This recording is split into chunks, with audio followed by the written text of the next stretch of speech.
তাকায়া দেখেন ফিলিস্তিনের মুসলমানরা ইসরায়েল জালেম বাহিনীর জুলুমের শিকার হইয়া গাজার মধ্যে বোম ব্লাস্টিং কইরা, রাফার মধ্যে বোম ব্লাস্টিং কইরা ছোট ছোট বাচ্চারা বোমের তুষ্কারের কারণে তারা উইরা গেছে। আমরা যদি মুসলমান জাতি ইমানি জজবা থাকতো, জিহাদের চেতনা থাকতো, আমরা বইসা থাকতাম না রে।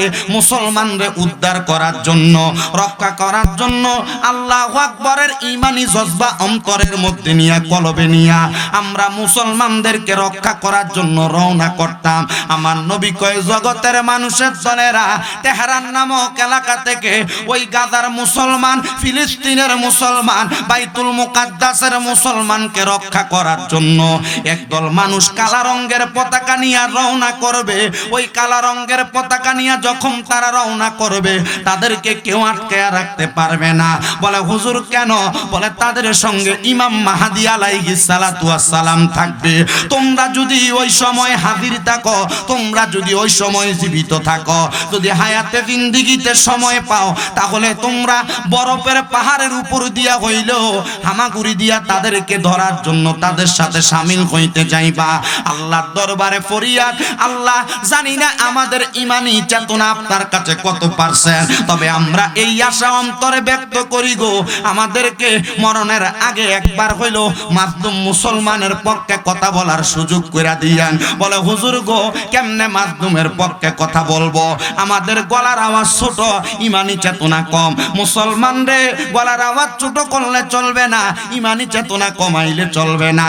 তোমরা কি বুইলা গেছো এই সোনার বাংলাদেশে যারা ইসলাম নিয়ে আগমন করছে, হযরতে শাহজালাল ইয়ামিনী সহ 360 জন আউলিয়া কেরাম, এরা যখন ইসলামের দাওয়াত নিয়ে আগমন করছে, গুরু গোবিন্দ বাদশাহ আটকায় দেওয়ার চেষ্টা করেছে, কিন্তু পারে নাই। বলে হুজুর কেন পারে নাই?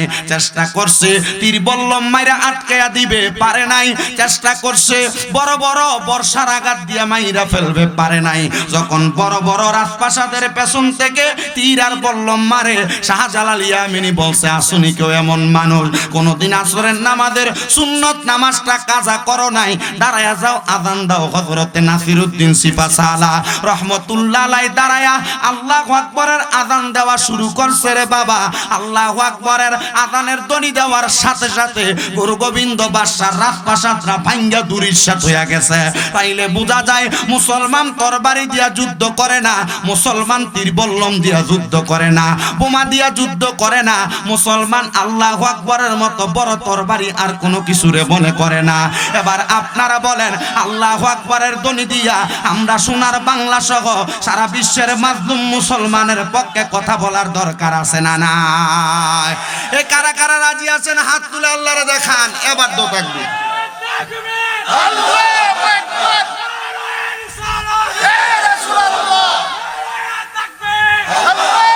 আরে যদি এই সোনার বাংলাদেশের সরকারের পক্ষ থেকে যদি এই বাংলার যুব সমাজদেরকে যদি ফিলিস্তিনের মুসলমানকে রক্ষা করার জন্য যাওয়ার ব্যবস্থা করে দেয়, ফিলিস্তিনের মুসলমানকে রক্ষা করার জন্য জিহাদের ময়দানে নামতে রাজি আছি কারা কারা? ডান হাত তুলে আল্লাহকে দেখায়া দে।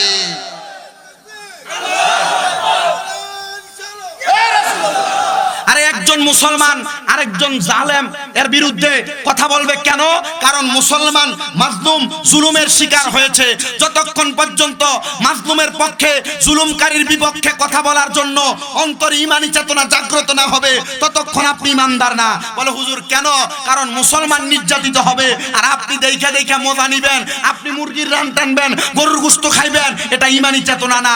মুসলমান আরেকজন মুসলমানের জুলুমের শিকার হওয়ার কারণে ব্যতীত হবে, অন্তরে কষ্ট লাগবে। কথা কোন ঠিক কিনা?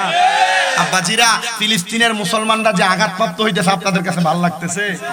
আরে ফিলিস্তিনের মুয়াজ্জিন আযান দেয়, আযানের মধ্যে কান্নার শব্দ শোনা যায়। ফিলিস্তিনের ছোট ছোট বাচ্চারা আহ্বান করে, নাই কি কোনো মুসলমান জাগ্রত, তোমরা আমাদেরকে রক্ষা করতে আসবা? ও মুসলমান, কেমনে যাবেন আপনি রক্ষা করতে? ফিলিস্তিনের মুসলমানদেরকে ইসরায়েল জালেম বাহিনী জুলুম করে মারে, আর সৌদি সরকার কেক কাইটে ঈদ উল ফিতর উদযাপন করে।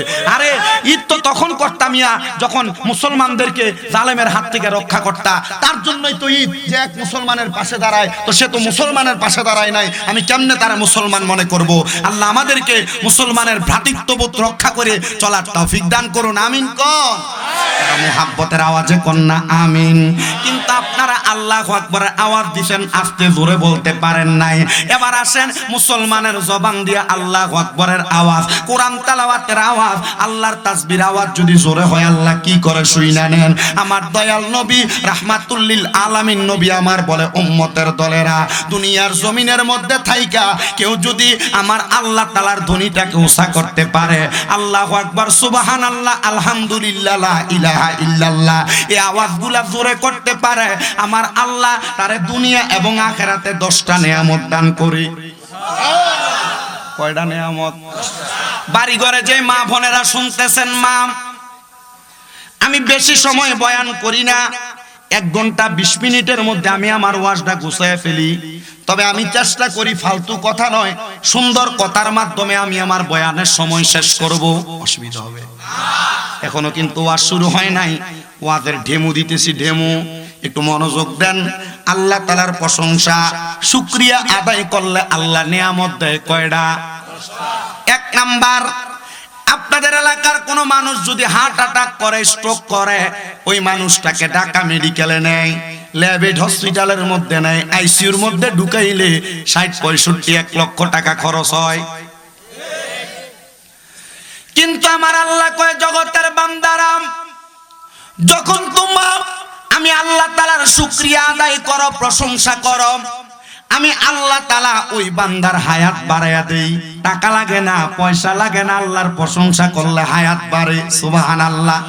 আল্লাহ কয়, বান্দারে, আমি আল্লাহর প্রশংসা যখন তোমরা করো, আমি আল্লাহ পাক রব্বুল আলামিন তোমাদের হায়াত বাড়ানোর পরে আমার আল্লাহর ওই বান্দা যদি আমি আল্লাহর প্রশংসা করে, আমি আল্লাহ তাআলা বান্দার অভাব অনটন দূর কইরা দেই। 3 নাম্বার, ওই বান্দা যদি কঠিন কোন রোগে আক্রান্ত থাকে, আমার আল্লাহ তাআলা ওই বান্দারে কঠিন রোগ থেকে শেফা দান কইরা দেয়। 4 নাম্বার, ওই বান্দা যদি বিপদের মধ্যে থাকে, আমার আল্লাহ তাআলা ওই বান্দাটার বিপদ থেকে উদ্ধার কইরা দেয়। 5 নাম্বার, ওই বান্দাটার ঈমানের সাথে মরণ দান করে। আপনাদের মনে প্রশ্ন, হুজুর ঈমানের সাথে মরণ কোনটা? শোনো রে আমার ভাই বাবারা, বন্ধুরা, তোমাদের এলাকার অনেক মানুষ মারা যায়, মারা যাওয়ার সময় বিছানাতে প্রস্রাব পায়খানা করে দেয়। অনেক মানুষ মারা যায়, মারা যাওয়ার সময় জিহ্বায় কামড় দিয়ে মারা যায়। অনেক মানুষ মারা যায়, নাকে মুখে দিয়ে রক্ত বের হয়ে মারা যায়।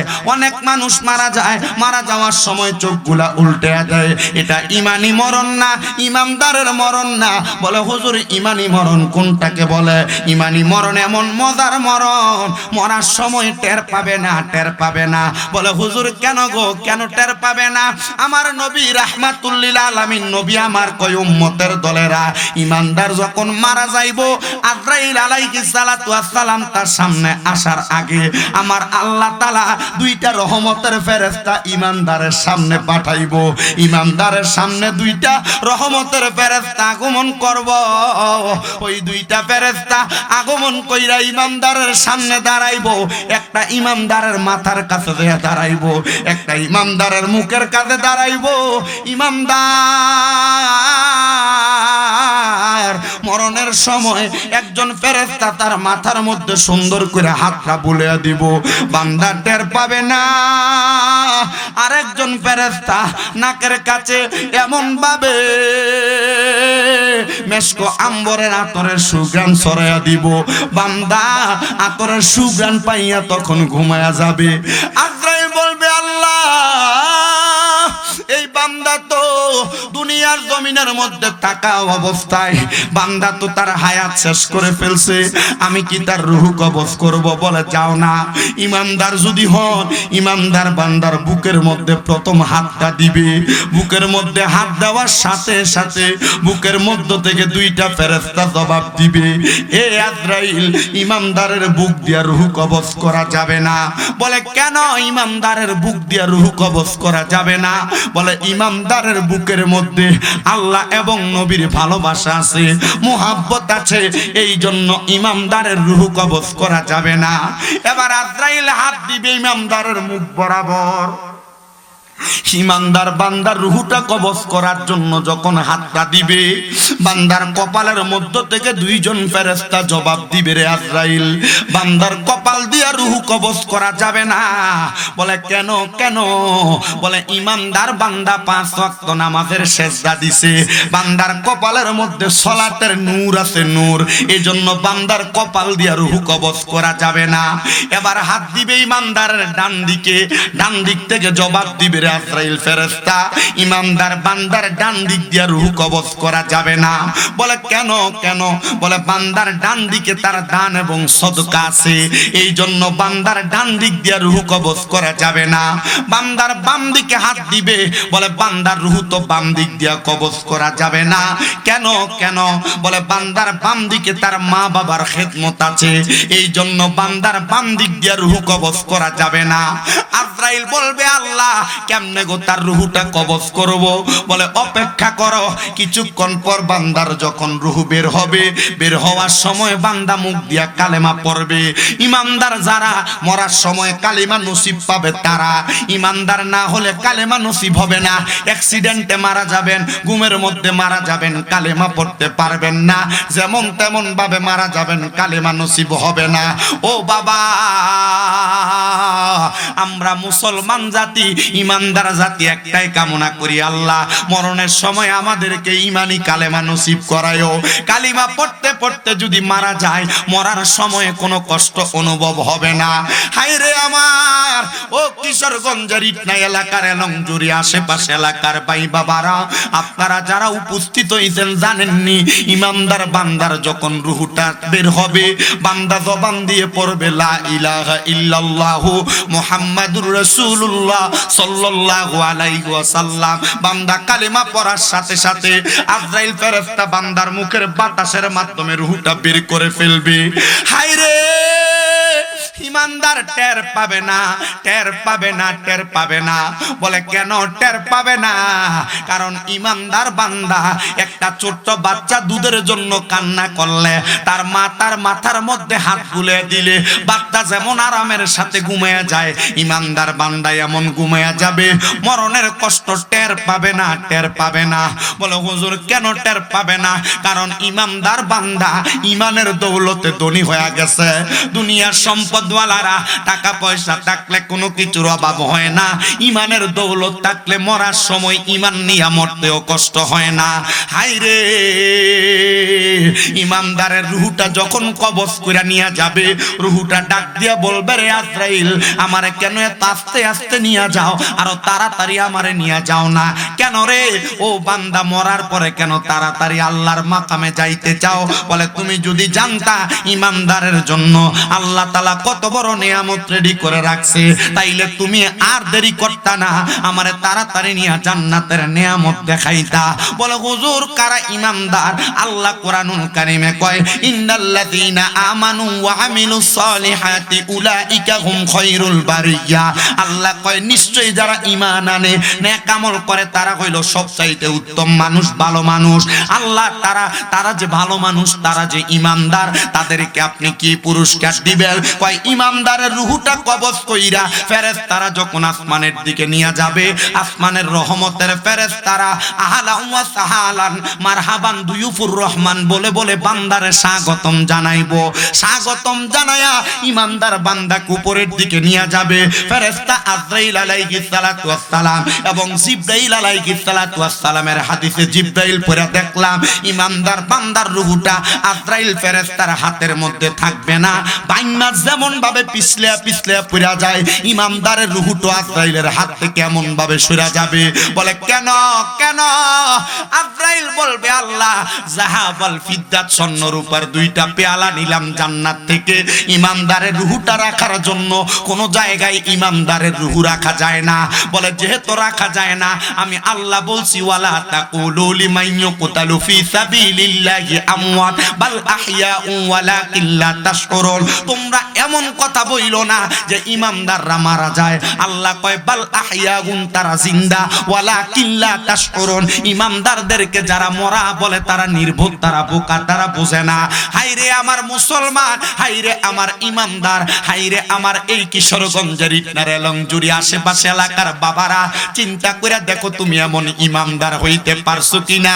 ইমানদারের রূহটা কোনো জায়গায় রাখবে না, কবরের মধ্যে আবার আমার আল্লাহ তাআলা ইমানদারের দেহের মধ্যে রূহটা ফিরিয়ে দিবে। মরবে না, মরবে না। ইমানদার বান্দা আমার আল্লাহ তাআলার ইবাদতে মশগুল থাকবে। কষ্ট হচ্ছে আপনাদের? আমার হইতাছে। আমি খুতবা পড়ে দুরূদ শরীফ এখনো শুরু করি নাই, করছি জিকির আজকার করি নাই, করমু। আপনারা আগে বসাই, কারণ যেমন একটা থালি দিছিলেন আপনারা উঠা, এখন মাশাআল্লাহ একটা পরিবেশ মাহফিলে ভাল লাগে না? ওই আমার দাওয়াত দেওয়ার সময় কইছে বালি খোলাটা ফারুইয়া 5-10 মিনিট লাগবে। কয় মিনিট? 1 ঘন্টা 3 মিনিট লাগছে। আমার ড্রাইভারে ক হুজুর কোন দিয়ে গাড়ি চালাইতেছে, এটা ট্রাক্টরের রাস্তায় না। এরপরে যে বেটা লই এসি গাড়িওয়ালা, বেটা গ্যাস পায় নাই, 2000 টাকা তেল পুড়েছে গাড়ি, শুধু আইতে মুনাফানা করছে। আমি যেটা বলে আনমু এই রাস্তা যদি না হয়, এরপরে যদি দূরে হয়, বা আমি ভাড়া দেওয়া লাগবে নাকি, কম দিমু না বেশি দেওয়া লাগবো, এগুলো তো কথা। এরপর আমি হুজুর হিসাবে এর কাছে তো আমার জবানের দাম থাকবো। আমি যদি আমার জবান যদি আমি ঠিক না রাখতে পারি, তখন আর আমি ওয়াজ করলাম না হেদায়েত হইবেন? জি না, আপনারা হেদায়েত জীবন হইতেন না। এর লাগে আমি মিশা কথার পক্ষে না, আমি কইও না, কেউ আমার লোক কোক আমি পছন্দ করি। হুজুর কেমনে কইলেন? এর জিগাইছি, কইতেছে যে ঠিক আছে আমি তো এই এলাকার জীবন আইছি না। পরে আইয়া আর হুজুরে জিগানে গত বছরে মাহফিল হয়ে গেছে। এইটা এর দোষ দিয়ে লাভ নাই তো। ওই হুজুররা যখন ব্যাকওয়ার্ড রাস্তা, আমরা আইতাম চাই না আপনার এদিকে, ব্যাকওয়ার্ড দেখে আমরা আসতে চাই না, কিন্তু আসার দরকার। কিন্তু আসার যে দরকার আমি যদি জানতাম, সেই 12টার পরে রওনা দিয়া তবু এত রাস্তাটার ভিতরে জ্যাম আর জ্যাম, ঈদের পরে আপনারা নিজেরাই বোঝেন, ঠিক না? তো আপনারা কি কষ্ট করে আর কিছুক্ষণ বসবেন নি? আমার মনে হইতেছে আপনারা বসবেন, বসবেন নি ইনশাআল্লাহ। আল্লাহ আল্লাহ কবুল করুক, আমিন কোন। আমি বেঈমানের মৃত্যু আর ইমানদারের মৃত্যুর একটা ধারাবাহিকতা বইলা আমি বিদায় নিব। আপনারা কি চান না এগুলা শোনার? চান না আপনারা? আমি বলবো এখন ইমানদারের মৃত্যুর কথা কইয়া গেলাম, আপনি জানেন এটা ইমানি কাজ, কিন্তু আপনি করেন না, লাভ হইব? ইমানদারের কথাগুলা বইলা শেষ করমু, মাঝখানে জিকির আজকার দুরূদ শরীফ পড়মু, এরপরে বেঈমান কেমনে মরবো এটা কমু। যারা সুদ খান, যারা গোশ খান, যারা পরের হক খান, আছে সুদখোর? হ্যাঁ, আমরা এলাকার মানুষের সুদখোরে ধরে নিয়ে মসজিদের সভাপতি বানায়, কথা তো কন না আপনারা। এডি কেমনে মরবো আর এডি মরার সময় কি অবস্থা হইবে, এইগুলা শুধু বলবো। এরপরে ইনশাআল্লাহ রাজি আছেন? ইনশাআল্লাহ। ভাই বাতিদের জমি দখল করে খায়, বড় ভাই মরে গেছে ভাইয়ের ফুটাইতে জমি বুঝাই দেয় না যারা, মা বাপ মরে গেছে বোনের জমি বুঝাই দেয় না যারা, এরার কি অবস্থা হইব? মিছা কথা যারা কয়, এরপরে মানুষের হক মাইরা মাইরা খায়, এরার মরার সময় কি অবস্থা হইব? এই বেঈমানের মৃত্যুর অবস্থাটা আমি আপনারা কমু, আর কবরে কি শেষাটা শেষবো এটা একটু কমু। রাজি আছেন ইনশাআল্লাহ? আপনারা কি সোনাকান্দার মুরিদ নাকি? আরে টুপিটা দেখলে তো বোঝা যায় ইনশাআল্লাহ। আল্লাহ কবুল করুক, আমিন কোন। তাহলে মোটামুটি বিভিন্ন দরবারের পীর মাশায়েখের ভক্তবৃন্দ আপনারা আছেন, আল্লাহ কবুল করুন, জোরে কোন আমিন। আমার নবীর উম্মতের দরেরাম গভীর মনোযোগ দিয়ে বয়ান শ্রবণ করার চেষ্টা করবেন।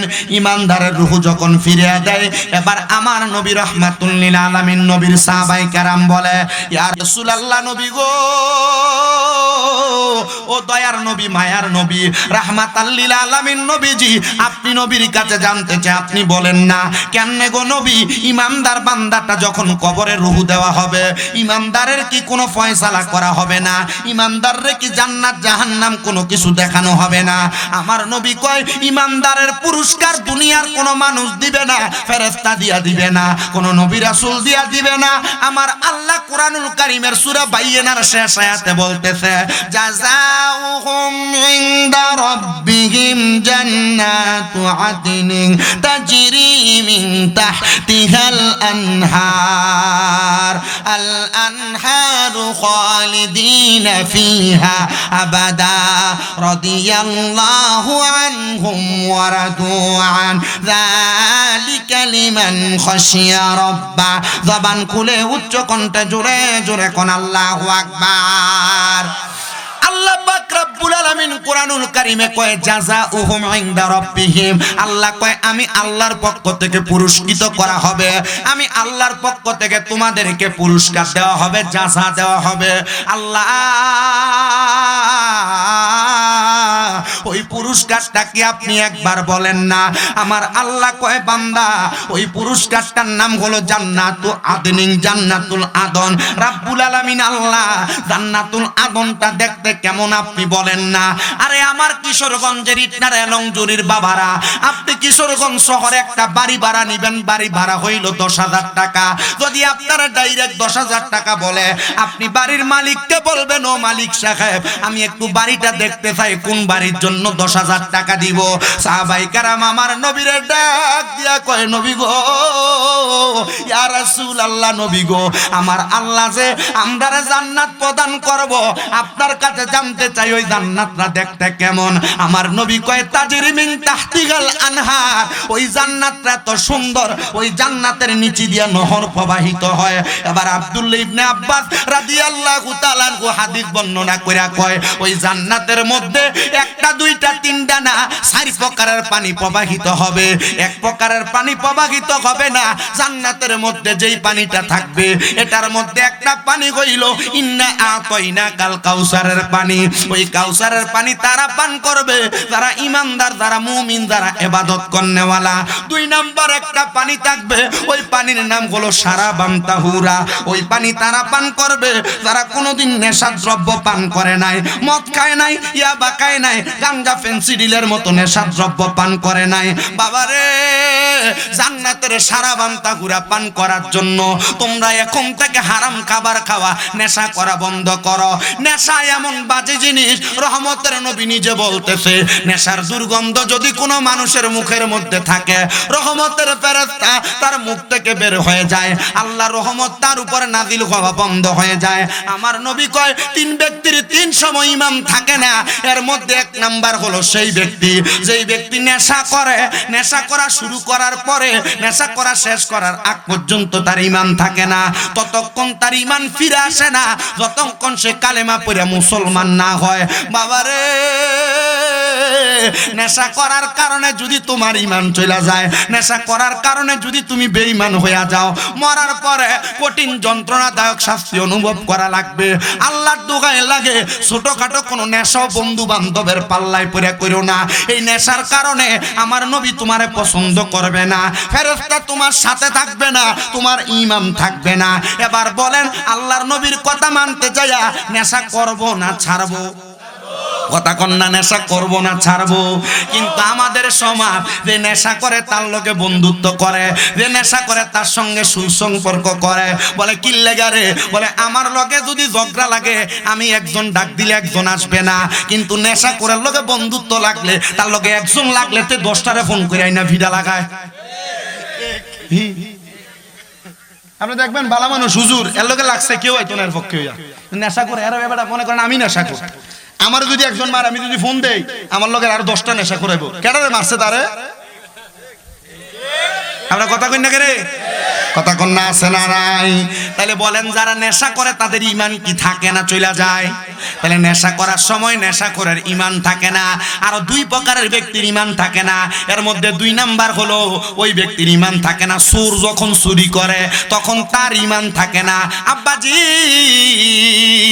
কত মানুষের ক্ষেত থেকে ভুট্টা চুরি করছো, কত মানুষের ক্ষেত থেকে তোমরা ধান চুরি করছো, কত মানুষের জাল থেকে মাছ চুরি করছো। সাবধান হইয়া যাও, চোর যখন চুরি করে তার ঈমান থাকে না।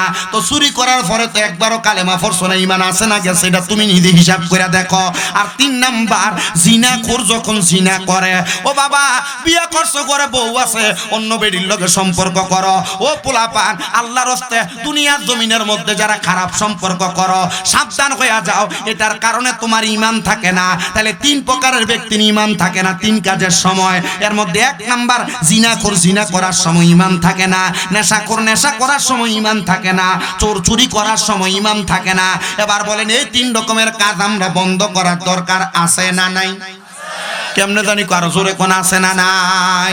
ওরে বিচার হবে কর্ম অনুসারে, কঠিন হাসরে বিচার হবে কর্ম অনুসারে। বলেন বিচার হবে কঠিন হাসরে, বিচার হবে। আপনি নেশা করবেন বিচার হবে, চুরি করবেন বিচার হবে, জিনাবে বিচার করবেন বিচার। আপনাদের দিকে গজল গায়নি হুজুররা? ওদের মাঝখানে গজল চলে? আমি চললে চালাই, যেখানে চলে না এনে চালাই। আচ্ছা আপনারা বইন, আমার ফেডও বুক লাগিয়ে গেছে। আমি আমার ড্রাইভার সাহেবের কাছে, এই আপনারা কেউ ফাললে আমরা ক্যামেরাম্যান আর ড্রাইভার সাহেবের নিয়ে খাবাইলাম। সবাই একটু দুরূদ শরীফ পড়েন, সালাতুন নিয়া।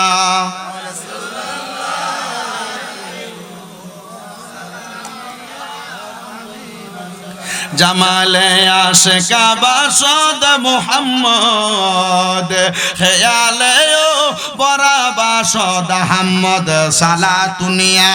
রাসূলুল্লাহ আলাইকুম সালামুন ইয়া হাবিবাল্লাহ। ও তাবারুক আসাইসকে আপনারা যারা আছেন আছেন, এরপরে যারা মাইকের আওয়াজ শুন না তাবারুকের সময় ধরে আইবা, সাবধান বুঝা লইও, চেহারা কিন্তু চিন্তা রাখতেছি। আর যদি এখনো সময় আছে যে কি শুরু হওয়ার আগে চলে, তাহলে বুঝলাম যে তুমি মাহফিলের শ্রোতা। আল্লাহ আমরা সবাইরে কবুল করো, কোন আমিন। সালাতুন ইয়া রাসূলুল্লাহ হাবিবাল, ইয়া রাসূলুল্লাহ নবী গো, ও দয়ার নবী, রাহমাতুল লিল আলামিন নবী, আপনার কাছে জানতে চাই, তাইলে আমরা যদি ঈমানদার হই, তাহলে আমরা যদি নেশা না করি, জান্নাতের মধ্যে 4 রকমের পানির মধ্যে সারাবান তাহুরা 2 নাম্বার, এটা তারা পান করবে যারা কোনোদিন নেশা করে নাই। আরেকটা পানি আছে যেটার নাম হলো জান্নাতি লাবান, মানে জান্নাতের দুধ। ইয়া রাসূলুল্লাহ নবী গো,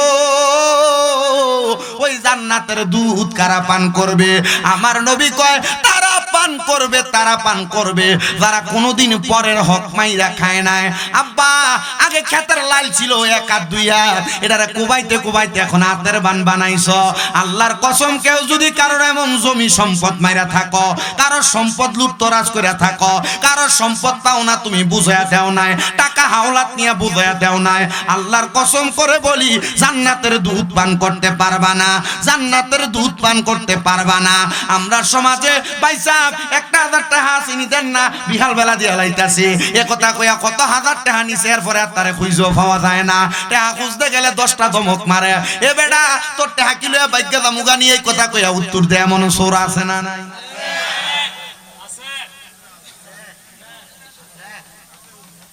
আছে ও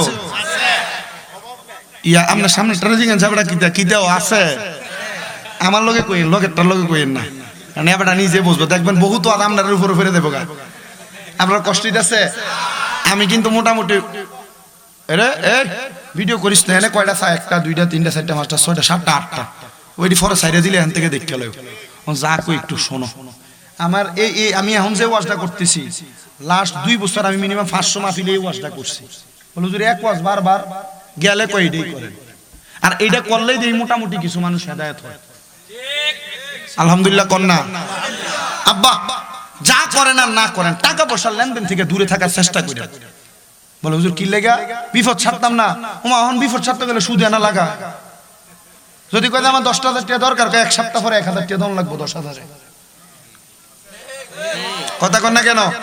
আর আমি দেখছি আমার চলার পথে যে বন্ধু বান্ধবের সাথে সম্পর্ক নষ্ট হয়েছে টাকা হাওলাত দেওয়ার কারণে। আমার আব্বা আমার একদিন কয়ে দিচ্ছে টাকা পয়সা হাওলাত দিয়ে বন্ধুত্বের দরকার নেই। আমার এক উস্তাদ আমার একবার কয়ে দিচ্ছে এ টাকা পয়সা হাওলাত দিবা দেখবা সম্পর্ক নষ্ট হবে। তার প্রয়োজনে বয়ে এক কাপ চা খাওয়াই দিয়া কইবা বাইরে এখন আমার হাতে টিয়া নাই। আসলে তো হাতে টিয়া থাকে মানছে হেকমত আর কি, আমার হাতে টিয়া নাই, টিয়া ব্যাংকে আছে ঘরে আছে হাতে নাই। এটা কি মিশা কথা নাকি? হেকমত হাওলাত দিলে ফানো যায় না তো, কথা কয় না কেন, ঠিক কিনা? তাহলে মানুষের সম্পদ মেরে খাওয়া যাবে, জমি দখল করা যাবে, ক্ষেতের লাইল কাছে ক্ষেত্রে বড় বানান যাবে না রে আব্বা, বড় সাবধান এ ব্যাপারে, বড় সাবধান। এবার আসেন 4 নাম্বারের পানি। 4 নাম্বারের পানি হলো জান্নাতের মধু। ও মায়ার নবী, ওই জান্নাতের মধু কারা পান করবে আপনি বলেন না? আমার নবী ডাক দিয়ে কয় জান্নাতের মধু তো তারা পান করবে যারা কোনোদিন দুনিয়ার জমিনে ফায়সা কথা বলে নাই, গালিগালাজ করে নাই, মিথ্যা কথা বলে নাই, তারা জান্নাতের মধু পান করবে। বন্ধু বন্ধু চলার পথে একজনের অমুকের ফুত বলে গালিগালাজ করো, ভাই ভাইয়ের সাথে চলার সময় গালিগালাজ করো, বাপ হইয়া ফুতের গালিগালাজ করো, ফুত হইয়া বাপরে গালিগালাজ করো। আব্বাজি জান্নাতের মধু যদি তোমরা পান করতে চাও তাহলে গালিগালাজ করা বন্ধ করো, নচেৎ জান্নাতের মধু পান করতে পারবে না। গালি দিও না, মন্দ কথা বইলো না, ফায়সা কথা বইলো না। বলে হুজুর কেন? আমারে তো একজন গালি দেয়, তার গালি না দিলে কেমন হয়? উত্তর না দাও, মুস্কি হাসি দিয়া চলে আসো, রহমতের ফেরেশতারা তোমার পক্ষ থেকে তার গালির জবাব দিয়া দেয়। আরে নবীজির দরবারে তেমন সাহাবীও দৌড়ে আসছে, ইয়া রাসূলুল্লাহ এই ইহুদি আমারে গালি দেয়, আমার নবী মুস্কি মুস্কি হাসে। নবীজির সামনে গালি দেয়, নবীজি মুস্কি হাসে। তৃতীয়বার আবার গালি দেয়, নবীজি মুস্কি মুস্কি হাসে। কিন্তু সাহাবী প্রথমবার যখন ইহুদি গালি দেয় কোনো কথা বলে না, দ্বিতীয়বার গালি দেয় কোনো কথা বলে না, তৃতীয়বার মন্দ কথা বলার পর তার উত্তর দিয়া দিছে। আমার নবীজির সাথে সাথে নবীজির মুখ মুবারক মলিন করে ফেলছে। এবার ইহুদি যখন চলে যায়, ওই সাহাবী বলে ইয়া রাসূলুল্লাহ বুঝতে পারলাম না, সে আমারে প্রথমবার গালি দিল আপনি মুস্কি হাসলেন, দ্বিতীয়বার মন্দ কথা বলল হাসলেন, তৃতীয়বার সে যখন আমারে মন্দ কথা বলল আমি তার জবাব দিলাম আপনি আপনার মুখটা কালো করে ফেললেন। আমার নবী কয় সাহাবী, ও আমার সাহাবী শোনো গো, যখন সে তোমার গালি দেয় তার প্রতি উত্তরে ফেরেশতা তার জবাব দিয়া দেয়, তোমার আমলনামাতে তার আমলনামা থেকে আমলনামা ট্রান্সফার কইরা দেয়। কিন্তু যখন তুমি প্রতি উত্তর দিলা আমলনামাতে নেক আমল আসা বন্ধ হয়ে গেছে, ফেরেশতা বিদায় হয়ে গেছে, শয়তান তোমার জড়ায়া ধরছে। সাহাবী রে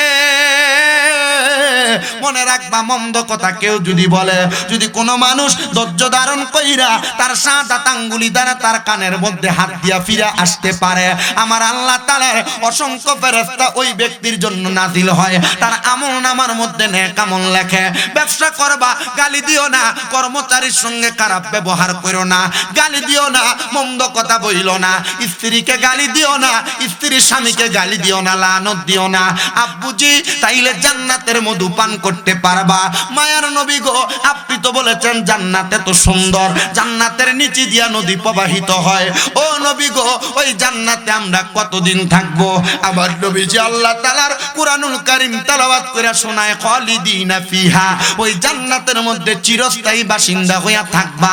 কিন্তু একটা শব্দ লাগিয়ে দিছে আবাদা, বের হতে চাইবা না। দুনিয়ার ব্যাংকে গেলে বের হইয়া চলে আসো, এসি রুমে থাকলে বেশি ঠান্ডা বের হইয়া চলে আসো, ভালো কোনো জায়গায় গেলে খারাপ লাগলে বের হইয়া চলে আসো। জান্নাতে তো মজা, ওই জান্নাত থেকে তোমার বের হইতে মন চাইবে না। হায়রে আমার বাবাজিরা, হায়রে আমার বন্ধুরা, শুধু জান্নাত থেকে তোমরা বের হইবা না। আল্লাহর নবীর সাহাবায়ে কারাম কয় নবী গো কারা থাকবে জান্নাতে? নবী কয় রাদিয়াল্লাহু আনহুম ওয়া রাদওয়ান, যারা আমার আল্লাহরে সবচাইতে বেশি খুশি করতে পারছে আর আমার আল্লাহ যাদের প্রতি সন্তুষ্ট হইছে তারাই ওই জান্নাতের মধ্যে থাকবে। ও আমার কিশোরগঞ্জের এলংজুরির বাবারা, চিন্তা করে দেখেন আপনি যেই যেই কর্মকাণ্ড করেন আপনার কাজে আল্লাহ খুশি হয় কিনা? আপনি তো আল্লাহর প্রতি খুশি, কিন্তু আল্লাহ আপনার প্রতি খুশি কিনা এইটা যাচাই করতে গেলে আপনি ধরা খেয়া যাবেন। আপনি ঠিক বললেও ঠিক, না বললেও ঠিক। আল্লাহ তোমার সব চাইতে বেশি সন্তুষ্ট করছে কারা? আল্লাহ কয় যালিকা লিমান খাশিয়া রাব্বা, যারা আমি আল্লাহরে সবচাইতে বেশি ভয় করছে তারাই কিন্তু আমি আল্লাহরে খুশি করতে পারছে। ও মুসলমান, আল্লাহরে যারা ভয় করে তারা নামাজ ছাড়ে না, আল্লাহরে যারা ভয় করে রোজা ছাড়ে না, আল্লাহকে যারা ভয় করে হারাম খায় না, আল্লাহকে যারা ভয় করে কোনোদিন মিথ্যা কথা ফাহিশা কথা মন্দ কাজের কাছে দিয়েও যায় না। হুজুর, তো ওই ব্যক্তির অবস্থা কেমন হবে? এই ব্যক্তির অবস্থা কেমন হবে? কোরআনের আয়াত পড়তে যে ব্যাখ্যার মধ্যে দেখলাম আল্লাহ কয় ইন্নাল্লাযীনা কাফারু মিন আহলিল কিতাবি ওয়াল মুশরিকিনা ফি নারি জাহান্নামা খালিদিনা ফিহা উলাইকা হুম শাররুল বারিয়া, নিশ্চয় যাহারা কুফরি করে আহলে কিতাবের অন্তর্ভুক্ত এবং শিরিক করে তাদের ঠিকানা হলো জাহান্নাম। এরা হলো দুনিয়ার সবচাইতে খারাপ মানুষ, বাজে মানুষ, মন্দ মানুষ। এই আয়াতে কারিমার তাফসীর করেছেন আল্লামা হযরতে ইমাম আহমদ রেজা খান ফাজিলে বেরলভী। এটার তাফসীর করেছেন হযরতে জালালউদ্দিন মুহল্লী রাহমাতুল্লাহ আলাইহি। ওনারা বলতেছেন এই বান্দাগুলা যারা কুফরি করে, বলে হুজুর কুফরি কোনটা? কুফরি হলো এক আল্লাহ ছাড়া অন্য কাউকে খোদা মানা, এক আল্লাহ ছাড়া অন্য কারোর ইবাদত করা, এক আল্লাহ ছাড়া কাউকে সেজদা দেওয়া, আল্লাহ তাআলার আদেশকে অমান্য করে অন্য কারোর আদেশ বাস্তবায়ন করা কুফরি। আল্লাহ তাআলার কথাকে অমান্য করে অন্য কারোর কথা বাস্তবায়ন করা কুফরি। আল্লাহ যেই কাজ করতে বলেছে তুমি তার বিপরীত কাজ করা কুফরি। আল্লাহ যেই কাজ করতে নিষেধ করেছে তুমি সেই কাজ করো, এটা কুফরি। আহলে কিতাবের অন্তর্ভুক্ত। আহলে কিতাব বর্তমানে নাই, মুসা নবীর জামানাতে শেষ। এবার আসেন মুশরিক। মুশরিক কারা? শিরিক করে যারা, আল্লাহর সাথে অংশীদারিত্ব স্থাপন করে যারা, কোনোদিন আল্লাহ ছাড়া কাউকে সেজদা দিবা না, কোনো মাজারের সামনে গেলে মস্তক অবনত করবা না, যদি মন চায় হাত দিয়া চুমু দিবা। ইমাম আহমদ রাজা খান উনি বলতেছে এই জগতের মানুষ তোমরা মাজারে চুমা দিতে যাও, আমরা মোহাব্বত করে চুমা দিয়ালাই না না না। উনি কয় মাজারওয়ালা পবিত্র, তুমি অপবিত্র, তোমার অপবিত্র মুখটা মাজারে লাগাইও না, পারলে দূর থেকে সালাম দিও, আর সালাম দিয়া দোয়া কইরো, আল্লাহ দোয়া কবুল করবে। কিন্তু আমরা এত আবেগ দেখাইতে দেখাইতে পারলে বুকটাও লাগাইয়া দেই, কথা কয় না ঠিক কিনা? আব্বা আমি মাজার বিরোধী না, মাজারওয়ালার পক্ষে আমি, কিন্তু যারা শিরিক করে তারার পক্ষে না। আমি মাজারওয়ালার পক্ষে, যারা সেজদা দেয় তারার পক্ষে না। আমি মাজারওয়ালার পক্ষে, যারা মাজারে বেড়ি দিয়া গান বাজনা করে তারার পক্ষে না। আমি মাজারওয়ালার পক্ষে, যারা উরুসের নাম দিয়া মহিলা দিয়া বাউল গান করায় তারার পক্ষে না। বলে হুজুর কেন কেন কেন? কারণ মাজারওয়ালারা বেড়িয়াইতে ফর্দায় ঢুকাইছে, মাজারওয়ালারা ইসলামের সঠিক শিক্ষা দিছে। আর তোমারে কোন বেদ্যবে শিখাইছে আল্লাহর ওলির উরুসের নাম দিয়া বেড়ি দিয়া বাউল গান করতা? তাহলে এটা মাজারওয়ালা না, এটা সিটার এবং ভণ্ড। কথা বলছেন আপনারা? আর এরার কারণে সঠিক যারা সুন্নি এরারে মানুষ ভণ্ড কয়। আর আপনারা যারা ঠিক ঠিক কইছেন এই উরুসের নাম দিয়ে যারা বাউল গান করে বেরিয়ে দেন না চায়, আপনারা আট কাতারে মুসলমান।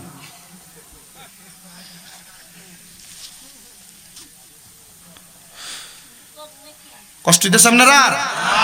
হ্যাঁ, ওয়াজ কারোর বিপক্ষে জেগে দিচ্ছে নাকি? বাবা যাইলো কইতে লাগবো নি কোন?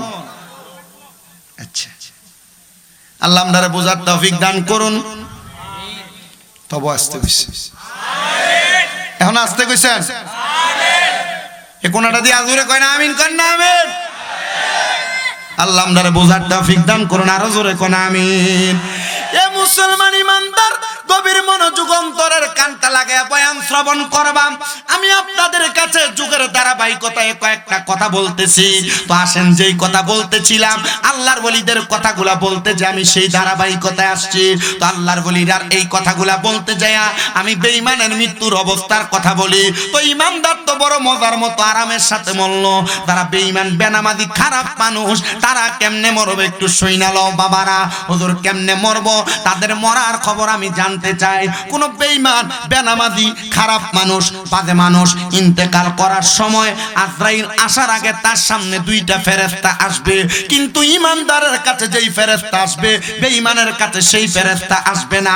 ইমানদারের কাছে আসবে রহমতের ফেরেশতা, বেঈমানের কাছে আসবে আযাবের ফেরেশতা। আযাবের ফেরেশতার দুইটা চোখ হবে নীল রঙের। ওই ফেরেশতা যখন যখন বেঈমান বান্দার সামনে আইসা দাঁড়াবে, বান্দা ভয়ে বিছানার মধ্যে প্রস্রাব পায়খানা করে দিবে। কেউ যদি প্রস্রাব পায়খানা করে দিয়ে মারা যায়, মনে করেন যে কষ্ট পাইছে, তার লাগে বেশি করে দোয়া করেন। ওই বেঈমান বান্দার সামনে ফেরেশতা দুইজন আগমন করার সাথে সাথে বান্দা ভয়ে প্রস্রাব পায়খানা করে দেয়। এই জন্য আমরা সব সময় দোয়া করি, আল্লাহ যখন মরণ দিবা ইমানদার বানায়া মরণ দিও। জোরে কোন ইমানের সাথে মরণ পাইতে চাই কি চাই না? আইরে ওই ফেরেশতারা তখন তার সামনে থেকে চলে যাবে। আজরাইল আলাইহিস সালাতু ওয়াস সালাম তার সামনে চলে আসবে। কষ্ট নিয়েন না, আমি দুরূদ শরীফ জিকির আজকার করে এরপরে সালাতু সালাম দিয়ে মাহফিল শেষ করে দিব। ডাইরেক্ট ওয়াজটা করি, আপনাদের মনোযোগ যেহেতু আছে, মাঝখান দিয়ে অন্যদিকে ডাইনে বামে যাচ্ছি না, সরাসরি বয়ানটা বোঝার চেষ্টা করেন। তওবা করতেছি না, ডাইরেক্ট ওয়াজ করতেছি। ও মুসলমান, এবার আজরাইল যখন তার সামনে আসবে, আজরাইল তার রূহ কবজ করার জন্য তার হাতটা যখন বাড়ানোর জন্য হাতটা উঠাবে, বেঈমান বান্দা আজরাইলের সঙ্গে কথা বলার চেষ্টা করবে। আরে আজরাইল, একটু সুযোগ দাও, একটু সুযোগ দাও, আমি বান্দা এখনো পর্যন্ত মৃত্যুর জন্য কোনো সামান রেডি করি নাই। ওই বান্দা কথা বলার চেষ্টা করবে, বান্দার দুই চোয়াল মানে দাঁতের মাড়িগুলার মাঝখানে জিহ্বাটা কামড় পড়ে যাবে, বান্দা কথা বলতে পারবে না, কথা বলার সুযোগ শেষ হয়ে যাবে, তখন বান্দা জিহ্বায় কামড় দিয়ে মারা যাবে। এবার বান্দা চোখের ইশারা দিয়ে আজরাইলকে বোঝানোর চেষ্টা করবে, বান্দার চোখটা উল্টে কপালমুখী হয়ে যাবে, বান্দা এমন ভাবে চোখ উল্টাইবো, বান্দা বড় ভয় পায়া যাইবো। হাইরে, এবার আজরাইল যখন বান্দার সাথে কথাও বলবে না, বান্দাও কথা বলতে পারবে না, চোখের ইশারা দিয়ে বুঝাইতে পারবে না।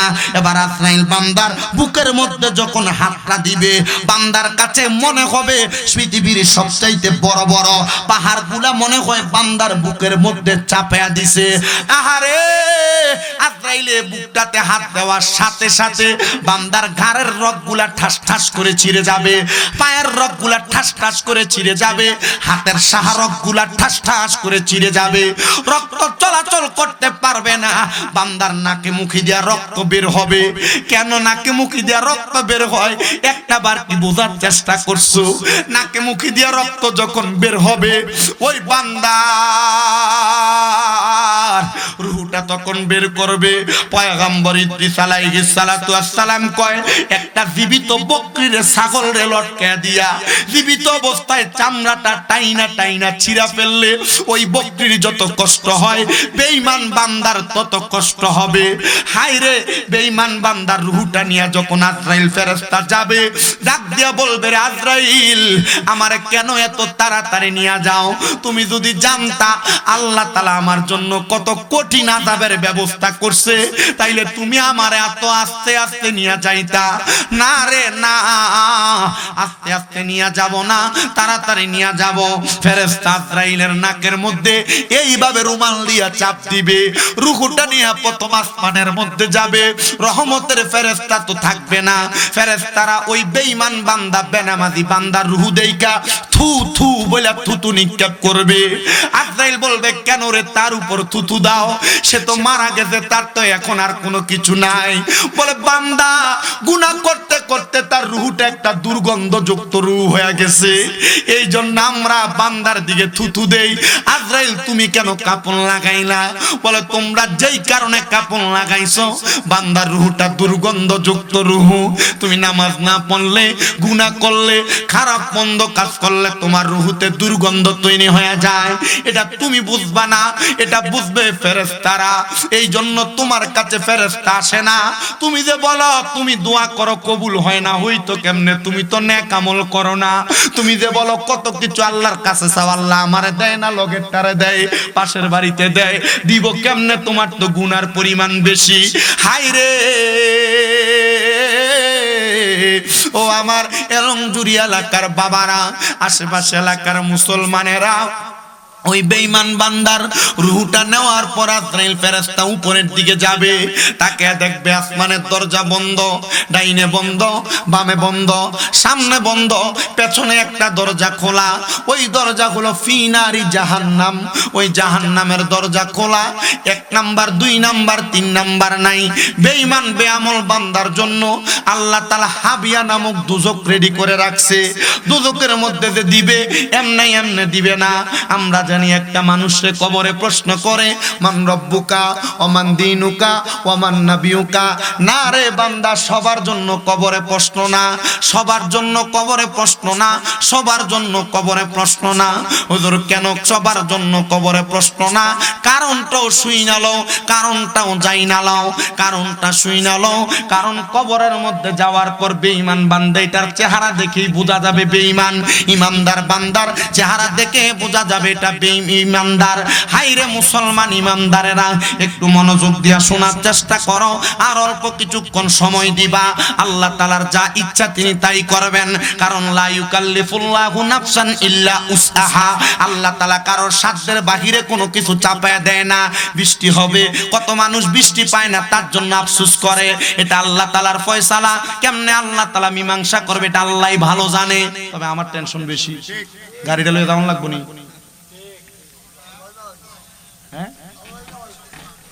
হ্যাঁ উড়াউড়ি করে বেড়ায়।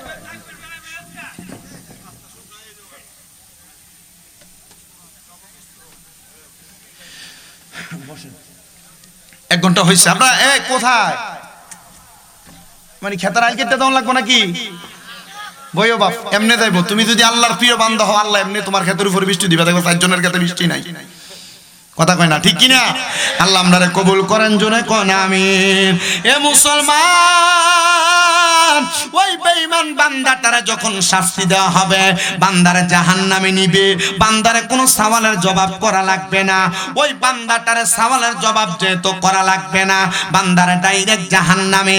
1 দিন 2 দিন 3 দিন না না না, সর্বনিম্ন একটা বেঈমান বেআমল বান্দা জাহান্নামের আগুনের মধ্যে 3000 বছর জ্বলবে। কিন্তু এক রকমের আগুনে জ্বলবে না। আমরা যে লাল আগুন দেখি, ওই আগুনের মধ্যে 1000 বছর জ্বালাইবো। 1000 বছর জ্বালানোর পরে জাহান্নামের আগুনরে সাদা ধোঁয়াযুক্ত আগুন বানাইবো। ওই আগুনে 1000 বছর জ্বালায়া জাহান্নামের আগুনরে কালো ধোঁয়াযুক্ত বানাইবো।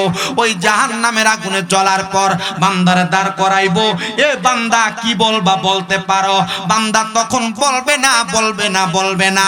বান্দা তখন বলবে পানি, পানি, পানি।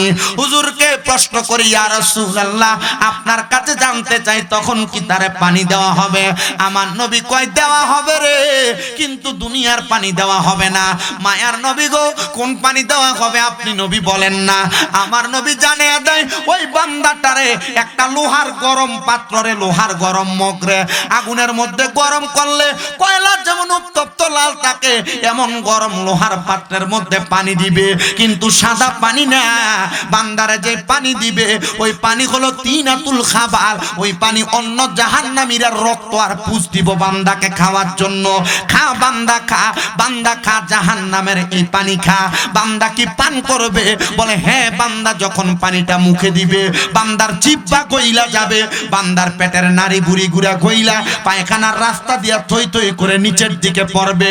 ও বান্দা, গুনাহ করতে সাবধান। ও বান্দা, বেআমল হইতে সাবধান। ও বান্দা, দুনিয়াতে নেক কাজ ছাড়তে বড় সাবধান। হায়রে আপনাদের সবার কাছে আমার আবদার, আপনি যদি ভালো হইতে চান, বলে হুজুর আমার কাছে ভালো লাগে না, যত গুনাহ করছি রাইতে ঘুমও ঠিক মতো হয় না। আমি আপনাদের কাছে বলবো, গুনাহ করেন আর না করেন, আপনারা 5 ওয়াক্ত নামাজের পাশাপাশি ফজরের নামাজের আগে ঘুম থেকে উঠা যাবেন। যদি জীবনের গুনাহগুলা মাফ করাইতে চান, আমার আল্লাহ তাআলা জানায়া দেয়, ওয়া মিনাল লাইলি ফাতাহাজ্জাত বিহি নাফিলাতাল লাকা আসা আইয়াবাসাকা রাব্বুকা মাকামাম মাহমুদা। নবীকে বলছে আপনি রাতের কিছু অংশে তাহাজ্জুদের নামাজ পড়েন, যদি পড়েন অতি সত্বর আপনার মাকামে মাহমুদ প্রশংসার জায়গা দান করবে। আমার নবী বলেছে ও দুনিয়ার মানুষের দলেরা, আমার আল্লাহ বলেছে আমার উম্মত যদি তাহাজ্জুদ পড়ে আমার উম্মতের আল্লাহ তাআলা নিয়ামত দান করবে। ও বাবা, ও আমার এলংজুরিরা বুজিরা, আপনাদেরকে আল্লাহ তাআলা জান্নাতের নিয়ামত দান করবে। বলে হুজুর হ্যাঁ, জান্নাতের নিয়ামত পাইতে হলে গুনাহ মাফ করাইতে হবে। আমি আপনাদের সবার কাছে আবদার করি তাহাজ্জুদের নামাজ গুজার করেন, দেখবেন আমার আল্লাহ তাআলা আপনারে জান্নাতের নিয়ামত দান করবে। তো আমি আপনাদেরকে ছোট্ট একটা কারগুজারি ঘটনা বলে আমার বয়ানের ইতি টানতেছি। আল্লাহ তাআলার একজন খাস বান্দা যার নাম সুলতান মাহমুদ গজনবী রহমতুল্লাহ আলাইহি, তিনি বলেন আমি যদিও গজনবের বাদশা ছিলাম কিন্তু আমার এলাকার মধ্যে আমি ইবাদত বেশি করতাম। বলে হুজুর কেমনে করতেন? বলে 5 ওয়াক্ত নামাজ ছাড়া আমি কিছু নফল নামাজ পড়তাম। এর মধ্যে একটা হলো তাহাজ্জুদের নামাজ, একটা আওয়াবিনের নামাজ, একটা ইশরাকের নামাজ, একটা চাশতের দুহারের নামাজ, একটা সালাতুত তাসবিহ নামাজ, একটা সালাতুল খায়রের নামাজ, একটা সালাতুল ইস্তিসকার নামাজ। আমি নামাজগুলা পড়তাম। ওই তাহাজ্জুদ নামাজ পড়তে হঠাৎ একদিন আমি জাগ্রত হইলাম। আমি বের হইছি নদীর পানি দিয়া ওযু করব। বের হওয়ার পর তাকায়া দেখলাম 4 জন ব্যক্তি রাস্তা দিয়ে হাঁটতেছে। উনি মনে মনে চিন্তা করে এতদিন মনে করতাম আমি মনে হয় তাহাজ্জুদ পড়ি, এখন দেখি আমার এলাকার আরো 4 জন তাহাজ্জুদ নামাজ পড়ে। এটা বইলা উনি ওযু করতেছে আর ওই 4 জন চিন্তা করতেছে দেখরে আমরা 4 জন আইছি চুরি করবার লাগা, আরে বেটার কত সাহসে বেটা একা আইছে চুরি করবার লাগা। আসলে কি বেটা চোর না তাহাজ্জুদ গুজারি? তাহাজ্জুদ গুজারি মানুষ। আর ওই 4 জন হলো আসছে চুরি করতে, বাড়ি হলো বহুদূর, আসছে বাদশার বাড়িতে চুরি করব, সুলতান মাহমুদের বাড়িতে। কিন্তু না না না, ওই 4 জন সামনে আসছে। সুলতান মাহমুদ গজনবী ওযু শেষ করে সামনে দাঁড়াইছে। কারা গো আপনারা? 4 জন কয় আপনার যেই কাজ আমরা সেই কাজ।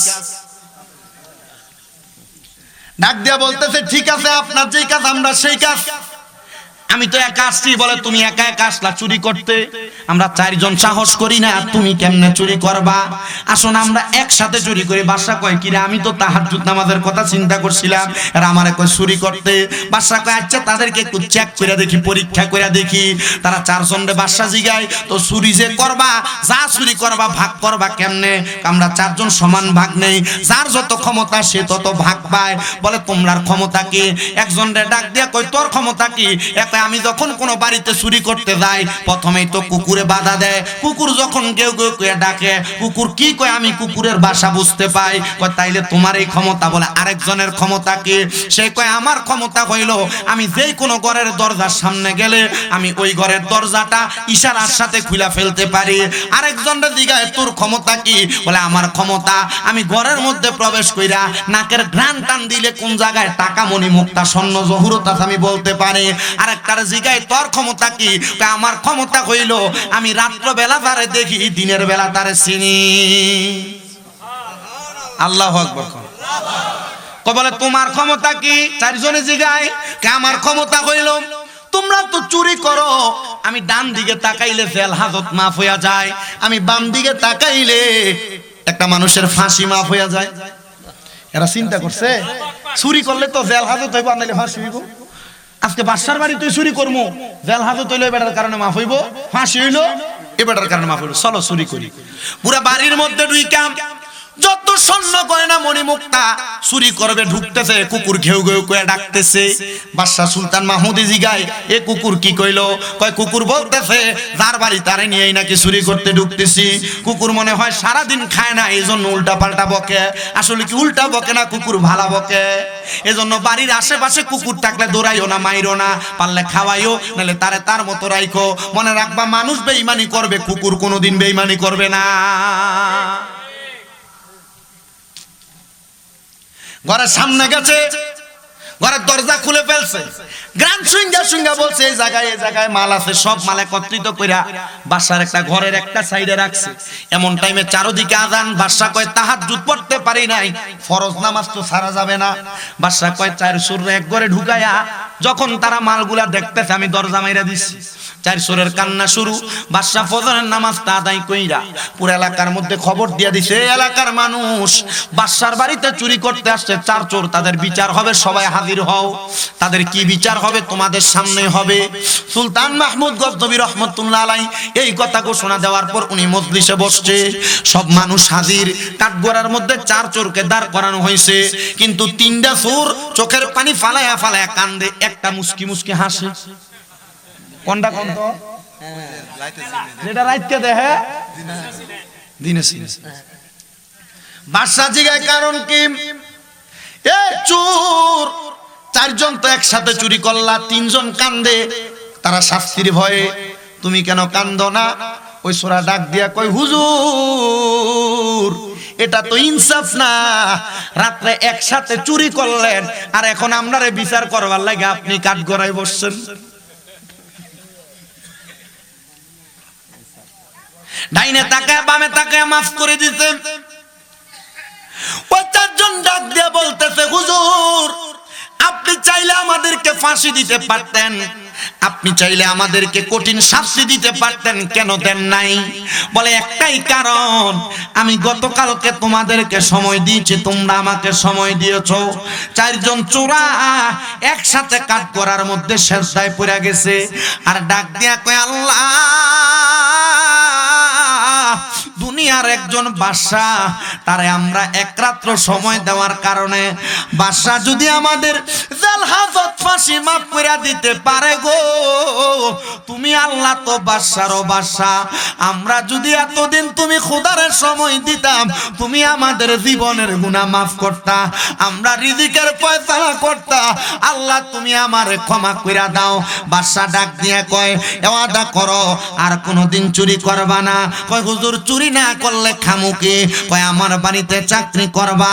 বাদশার বাড়িতে ধোয়া মোছার কাজ করে চার চোরায়। এবার বাদশা সুলতান মাহমুদ গজনবী ডাক দিয়া কয়, ও জগতের মানুষ, আমি এবার তাদেরকে দিয়ে আমার বাড়ির কাজ করাই। আমি এক সপ্তাহ পর্যন্ত তাহাজ্জুদ নামাজ পড়ি, আমার মনোযোগ লয় না, কিন্তু 7 দিনের দিন যখন তাহাজ্জুদ নামাজে দাঁড়াইছি, সেজদার মধ্যে যাওয়ার পর একটা গায়েবী ভাবে আওয়াজ আমার কানে আসছে, বাদশা সুলতান মাহমুদ তুমি এত বড় বাদশাও হও নাই যে তুমি 4 জন আল্লাহওয়ালা ব্যক্তির দিয়া তোমার বাড়ির বাড়ি মুসাইবা কাম করাইবা। বাদশা ডাক দিয়া কয়, ও আল্লাহ আমি কোন 4 জন আল্লাহওয়ালারে দিয়া আমার বাড়ির কাজ করাই? বলে যে 4 জন চোর ব্যক্তি আর এক সপ্তাহ আগে তোমার বাড়িতে চুরি করছে, ওই 4 জন ব্যক্তি এক সপ্তাহের মধ্যে এমন ইবাদত করছে রে, আমার আল্লাহ তাদেরকে আল্লাহর বান্দা থেকে বন্ধু বানায় নিছে। কাম করাইস না রে বাদশা, এদেরকে ইবাদতের ব্যবস্থা করে দে, এরা আর কোনোদিন গুনার কাজ করবে না, এরা আর কোনোদিন মন্দ কাজ করবে না। ওই 4 জন ডাক দিয়ে কয়, ও হুজুর আপনি কি আমাদেরকে মাফ করে দিছেন, কর্ম করাইবেন না, আমরা খামু কি? ডাক দিয়া কয়, ও আমার 4 জন ব্যক্তি, তোমাদের বিবি সংসারের খরচ আমি চালাবো, তোমরা আমার রাজপ্রাসাদে ইবাদত করবা, তোমাদের ইবাদতের বদৌলতে আল্লাহ আমি বাদশার নিয়ামত দিব। ও বাবা মনে রাখবেন, কোন গোত্রের মানুষ, কোন গ্রামের মানুষ যদি বেশি গুনাহ করে, আল্লাহ তাআলা তার বিপদ দেয়, অভাব দেয়, রোগ দেয়। আর কোন গ্রামের মানুষ, কোন এলাকার মানুষ যদি বেশি ইবাদত করে, আল্লাহ তাআলা তাদেরকে ফসল ফলাদি দিয়া, কামাই দিয়া, ব্যবসা দিয়া বরকত দেয়। আপনার যদি বিপদ আসে, রোগ আসে, মুসিবত আসে, মনে করবেন আপনার যে কোনো পাপের কারণে এগুলো আপনার কাছে আসছে। ঠিক ঠিক কথা কি বুঝতে পারছেন আপনারা? হ্যাঁ, তাহলে আপনারা কথা বুঝতে পারছেন? কষ্ট হয় নাই? তাহলে আল্লাহর হয়ে গেলে আল্লাহ আপনার, আল্লাহর খুশি করেন, আল্লাহর কাজ করেন, নবীর কাজ করেন, তাহলে আপনার কি ধন সম্পদের অভাব হবে? আব্বাজি বিদায় নেওয়ার আগে আপনারা যারা এখানে বসছেন, মাহফিল শেষ হবে, আমি মুনাজাত দিব। মুসাফির মানুষ, আমার মনে হয় আমি ডাবল মুসাফির হয়ে গেছি। ডাবল মুসাফির বুঝেন, কষ্ট বেশি হলে মুসাফির বেশি না, যত কষ্ট তত সওয়াব। তো যাক, কষ্ট বেশি, ডাবল মুসাফির। শেষ বেলা আব্বা এখানে অনেকে বসছেন, আপনারা অনেকে মা বাবার মনে কষ্ট দিচ্ছেন, অনেক কোলাপান আছেন আম্মা আব্বারে ভাত দেন না, অনেকে আছেন ভাইয়ে ভাইয়ে ঝগড়া করে মা বাবার সাথে দ্বন্দ্ব, আম্মা আব্বা এক সপ্তাহে ঘরে, আরেক সপ্তাহে ঘরে, আরেক সপ্তাহে ঘরে খায়। অনেকে আম্মা আব্বারে ধমক দিচ্ছেন, খানা দেন নাই, আব্বা পারলে আমার কাছে আপনার পাওটা দিবেন, আমি আমার জিব্বাটা দিয়ে আপনার পাওটা পরিষ্কার করে দিব। ওই আম্মা আব্বার কাছে এখান থেকে যায় মাফ চাইবেন, বলে মা আমারে আল্লাহর রাস্তে মাফ করে দেন। যতক্ষণ না বলছে মাফ করে দিছি ততক্ষণ পাও ছাড়বেন না। বলে হুজুর কেন? আজকের মাহফিল কবুল হবে কি হবে না এটার গ্যারান্টি আমি দিতে পারবো না, তবে একটা গ্যারান্টি দেই, এই কথাটা শুই না কোন ফুতে যদি আগামীকালকে আজকে এখান থেকে যায় মা বাবার পায়ে ধরে মাপ চায়, আর আগামীকালকে যদি এলংজুরি রিকনার কোন মুরব্বী দোকানে কয়া কয় হ্যাঁ শামীম রেজার ওয়াজ শুই না আমার ফুতে আমার পায়ে ধরে মাপ চাইছে, মনে করবা মাহফিল আল্লাহর কাছে কবুল হয়ে গেছে। আব্বা আম্মা আব্বার পায়ে ধরলে দাম কমে না, সম্মান কমে না, ইজ্জত কমে না। আম্মা আব্বার পায়ে ধরলে আল্লাহ ওই সন্তানরে বড় বানায় দেয়। বলে হুজুর আমি কোনোদিন অন্যায় করি নাই, আমিও পায়ে ধরতাম। আমি বলবো হ্যাঁ বাবা, এখান থেকে বাড়িতে যা মা বাবার পায়ে ধরে মাপ চাইবা, দেখবা আল্লাহ তাআলা কামাই রুজি ব্যবসা বাণিজ্য সবকিছুতে বরকত দান করবে। কিন্তু অনেকে চিন্তা করে হুজুর যারার বাড়িতে আব্বা আছে তারা বাড়িতে যে আব্বার পায়ে ধরে মাপ চাইবো, আমার তো আব্বা নাই আমি কার পায়ে ধরে মাপ চামু? হুজুর যারার বাড়িতে মা আছে তারা বাড়িতে যে মার পায়ে ধরে মাপ চাইবো, আমার তো মা নাই আমি কার পায়ে ধরে মাপ চামু? ও সন্তানের দলেরা মাপ চাওয়ার তো সুযোগ নাই। আল্লাহর নবী কয় রব্বির হামহুমা কামা রব্বায়ানি সগীরা বইলা, চোখের মণি কোঠার মধ্যে একটা সন্তান যদি চোখের মণি কোঠায় মাসির মাথা পরিমাণ পানি ছাইরা দিয়া কান্দে, আল্লাহ তার ওই পানি মাটিতে পড়ার আগে তার মা বাবার জীবনের গুনাহ মাফ করে দেয়। আব্বা আপনি কান্দেন কিনা জানি না, চিন্তা করে দেখেন তো মা বাপ যদি বাইচা থাকতো, যদি আপনি আপনার মা বাপরে ভাত খাওয়াইতেন, যদি মা বাপরে যদি 1 কেজি আপেল কিনা মাসে মাসে খাওয়াইতেন, মাসে 1000 টাকার ফল খাওয়াইতেন না? অসুস্থ হইলে কি 1000 টাকার ওষুধ বড়ির খরচ লাগতো না? 12 মাসে 12,000 টাকা লাগতো। মা বাপের যদি ভাত খাওয়াইতেন 12 মাসে কি আপনি প্রতি মাসে 2000 টাকা খরচ হইতো না? হইতো। 12 মাসে 24,000 টাকা খরচ হইতো। আব্বা আপনার মা আপনার বাবা আপনার জায়গা দিছে, বাড়ি দিছে, ক্ষেত দিছে, সম্পদ দিয়া গেছে, এগুলাতে যদি আপনি থাকেন, যদি না দিয়া যাইতো ভাড়া থাকতেন, মাসে 5,000 টাকা ভাড়া দিলে কি 12 মাসে 60,000 টাকা ভাড়া লাগতো? আব্বা ওই মা বাপ কবরে। এই মাহফিলটা 21তম মাহফিল, 22তম মাহফিল আগামীতে হবে। আমি মুনাজাতের আগে আমি 5 জন ছেলে চাই, বলে হুজুর মা বাপ বাইচা থাকলে মাসে 1000 টাকা মা বাবার পেছনে খরচ হইলে 12 মাসে 12,000 টাকা লাগতো। 12,000 না হুজুর আমি 10,000 টাকা আমার মা বাবার মুহাব্বতে আগামী বছর এই মাহফিলে দান করবো। একটা ছেলে যদি দাঁড়ান আমি মুসাফির